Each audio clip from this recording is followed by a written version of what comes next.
बच्चे कभी कभी कॉन्फिडेंस अपना बहुत लूज कर देते हैं। उनकी जो शक्ति है, वो जो भी उसका आत्मविश्वास है, कॉन्फिडेंस लूज हो जाता है कभी।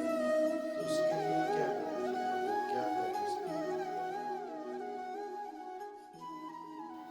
जरासंध के साथ युद्ध करते समय भीम जी का कॉन्फिडेंस भी लूज हो गया था। भीम जी इस कगार पर आ गए थे कि अब तो जरासंध से मैं लड़ नहीं सकता, मैं तो हार जाऊंगा। श्री कृष्ण ने भीम जी को ये याद दिलाया कि अरे भीम, क्या तुम सामान्य योद्धा हो? तुम तो वायु के पुत्र हो। तुम हार कैसे सकते हो जरासंध से? अपने आत्म गौरव का ध्यान दिलाने के बाद भीम के बाहुओं में वो बल आ गया जिससे भीम लड़ने के लिए तैयार हो गया फिर से, और उसने जरासंध को हरा दिया। तो मनुष्य के स्वयं के आत्म गौरव को जगाने पर कॉन्फिडेंस पुनः गेन हो जाता है। जैसे मान लीजिए कोई बालक पढ़ाई के बारे में टेंशन लेता है और कॉन्फिडेंस छोड़ देता है, तो उसको आपको ये बताना पड़ेगा कि भाई तुम इस कुल के हो, इस कुल के लोग ऐसे ऐसे ऐसे ऐसे काम किए हैं, तुम क्यों नहीं कर पाओगे? अगर हम बच्चों को यही कहोगे कि भाई डार्विन का सिद्धांत सही है, हम बंदर से बने हैं, तो उसका कॉन्फिडेंस तो जाना तय है। हमको बताना पड़ेगा भाई तुम ऋषि मुनि की संतान हो, छोटे से इलेक्ट्रोडायनेमिक्स के पेपर से क्यों डर रहे हो, या साइंस के पेपर से क्यों डर रहे हो? हम तो उस कुल के हैं, हम उस भारत देश के हैं जहां पर एक समय में आर्यभट्ट, चाणक्य और ब्रह्मगुप्त इत्यादि बड़े बड़े, भास्कराचार्य इत्यादि बड़े बड़े लोग हुए हैं। उस धरती के हम हैं। जो भोजन उन्होंने खाया है वही भोजन हम इस देश का खा रहे हैं। जिस पानी का पान करके वे बुद्धिमान बन गए, उसी नर्मदा जी का पानी तुम पी रहे हो, क्यों कॉन्फिडेंस गवा रहे हो?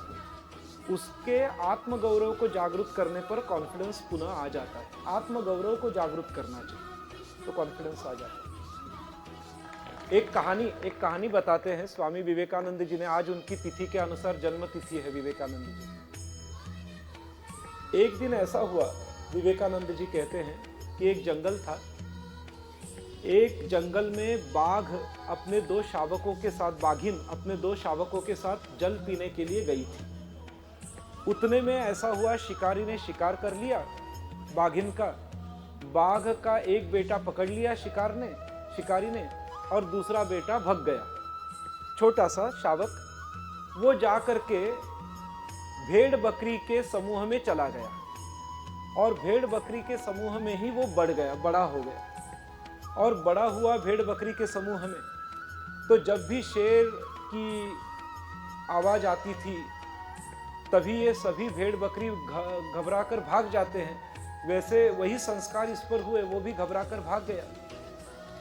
एक दिन ऐसा हुआ कि शेर ने देखा कि एक शेर मेरी दहाड़ से घबराकर भाग रहा है, ये तो अपनी जाति पर आया हुआ संकट है, शेर कह रहा है, मन में सोच रहा है। उसने जाकर उस डरपोक शेर को दबोचा और कहा, बताओ तुम मुझसे क्यों डर रहे हो?